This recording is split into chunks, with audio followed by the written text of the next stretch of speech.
يا مساء الخير. اليوم السابع بتنشر خبر عن دكتور ضياء العوضي لنشر معلومات علاجية مضللة. وزارة الصحة يعني إلغاء ترخيص الطبيب ضياء العوضي وغلق عياداته في شارع النزهة. والحقيقة ده جه من وزارة الصحة. الهيئات المختصة في الوزارة أغلقت العيادة، وده جه تبعا لقرار النقابة بإن هي هيئة التأديب بنقابة الأطباء بإسقاط عضويته من النقابة. والحكم ده يترتب عليه إلغاء ترخيص مزاولة مهنة الطب. يعني دكتور ضياء من النهاردة ما يقدرش يزاول مهنة الطب ولا يدي أي نصائح طبية. الطبيب أحيل للتحقيق بسبب نشر معلومات علاجية مضللة قد تعرض المرضى لمخاطر صحية، من بينها دعوة مرضى السكري للتوقف عن استخدام الأنسولين. وزارة الصحة أكدت اتخاذ إجراءات قانونية حاسمة ضد أي ممارسات تهدد سلامة المرضى. الحقيقة إن دكتور ضياء وإن كان يعني أنا تابعت الموضوع لأن أنا عملت فيديوهين تلاتة عليه قبل كده، فتابعت الموضوع جديا خصوصا بعد التعليقات الكتير اللي جات لي عليه.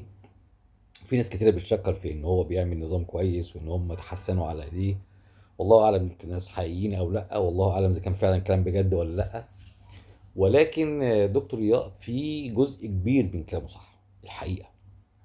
موضوع الادويه اللي بتضر، فعلا كل الناس عارفه ان الادويه فيها سايد افكت وان هي بتضر اكتر، مش اكتر ما بتفيد، ولكن ضررها بيبقى فيه ضرر، في ضرر موجود. وطبعا الاجسام مش زي بعض والبني ادمين مش زي بعض وكلنا مختلفين، وبالتالي احيانا بيبقى الضرر اكبر على بعض الاشخاص.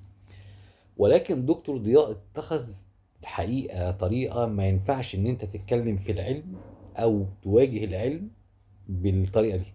يعني طريقه الاستهزاء قوي دي، وطريقة اللامبالاة أوي دي، والطريقة أنا آسف يعني في اللفظ السوقية أوي دي.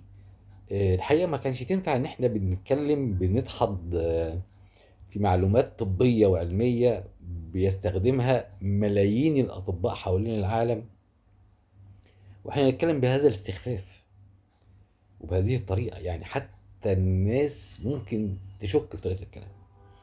يعني أنا شفت له فيديو هو بيقول السجاير مش مضرة، والسجاير أنا في النظام بتاعي وأنا حر. أنا اللي عامل نظام وأحط فيه اللي أنا عايزه. أنا حاطط فيه السجاير تشرب سجاير مفيش مشكلة. مفيش حاجة اسمها مفيش راجل ما بيشربش سجاير. واللي قال إيه؟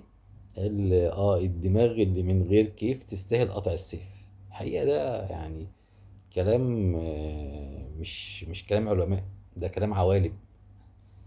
فدكتور ضياء وان كان في جزء كبير من كلامه صح، الا كمان في جزء كبير جدا من كلامه هزل. يعني محدش يصدقه ومحدش يقتنع بيه، وخصوصا لما الرابط حاول يربط الاحاديث والتفسير الايات بطريقه غير منضبطه، عشان يبقى كلامنا اكثر وضوحا واكثر تاكيدا، بطريقه غير منضبطه في ان هو يخدم وجهه نظره. فكان الحقيقة غلط. وكمان لما بحثنا أكتر لقينا أنا مش دكتور ضياء أول واحد يقول الكلام ده. الكلام ده موجود من خمسينات القرن الماضي، وبدأوا ناس في جنوب شرق آسيا وكانوا برضه بنفس الطريقة. وشفت كذا حد برضه بنفس الطريقة بيتكلم بالطريقة دي، مش عارف مين. وواحد حمار بعت لي تعليق يا جماعة في ده كلام، ده كلام دكاترة يعني. حتى يا سيدي انت مش عاجبك الطب ماشي، بس ده ما يمنعش ان انت تتكلم مع الناس باخلاق اكتر. يعني واحد مش عارف اي حد بيعلق له تعليقات لازم يبهدله يعني، وحمار معلق لي وحمار بيتكلم واي حيوان هيقول إيه يا جماعة. ده يعني مش دي الطريقة اللي يعني، انا اسف يعني هذه الالفاظ السوقيه مش هي اللي هتثبت وجهه نظرك، او هي اللي هتثبت للناس ان انت عندك ثقه غير عاديه بنفسك، وبالتالي محدش يقدر يجي ناحيتك.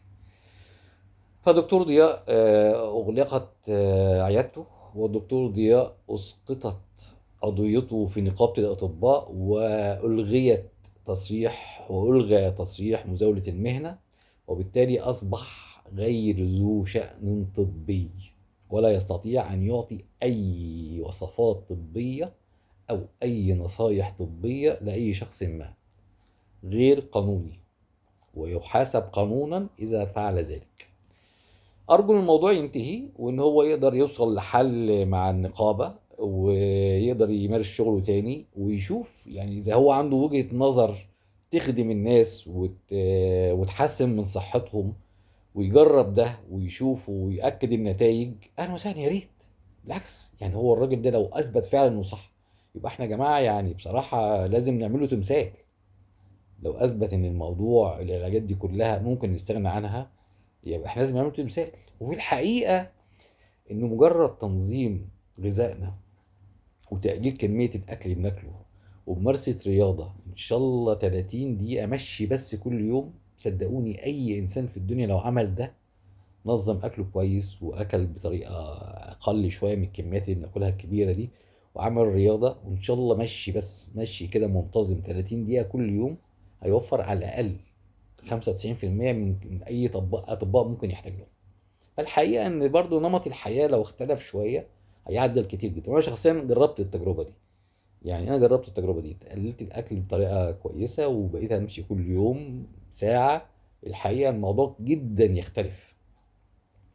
فهو بيتكلم بجزء كبير جدا من الصح. اتمنى ان الموضوع ينتهي لحد كده، ويقدر دكتور ضياء ان هو يتوصل لحل يرضي جميع الاطراف مع النقابه، ويتكلم بطريقه علميه اكتر وبطريقه تفيد الناس اكتر. واذا كان مفيد للناس يا ريت، ليه لا. اشكركم على حسن المتابعه، ما تنسوش تعملوا لايك وشير على فيسبوك وتيك توك، سبسكرايب على اليوتيوب. انا عمرو محمود، ودول كلمتين من القلب. مساء الفل.